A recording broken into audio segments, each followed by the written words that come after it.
ఆకాశం అంతా నక్షత్రమండలం రథాకారంలో ఉంటుంది. అందుకని దానికి రథసప్తమి అని పేరు.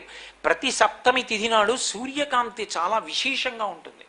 అటువంటి సప్తమి తిథి నాడు రథసప్తమి వచ్చినప్పుడు ఆ జిల్లేడాకులు రేగుపళ్ళు తల మీద పెట్టుకుని నమస్కారం చేసి సూర్యుడికి స్నానం చేస్తారు. ఎందుకు అంటే సూర్యబింబంలో ఉండేటటువంటి ప్రాణశక్తిని పుచ్చుకుని జిల్లేడాకు ఇక్కడ ఉండేటటువంటి గోరువెచ్చటి ఆ బ్రహ్మస్థానము నుండి ఆ లోపలికి ప్రసారం చేస్తుంది. దానివల్ల ఎదర వచ్చేటటువంటి విశేషమైనటువంటి వేడిని తట్టుకోవడానికి కావలసిన శక్తి వస్తుంది. రేగుపండుకి ఓ లక్షణం ఉంది, పీడ తీస్తుంది అది. అందుకే పిల్లలకి భోగి పండగ నాడు చిల్లర పైసలతో కలిపి రేగుపళ్ళు పోస్తారు. భోగి పీడ పోయింది వాళ్ళకి అని. అంటే వాళ్ళకి ఆ పీడ పోతే వాడు భోగం అనుభవించాడు.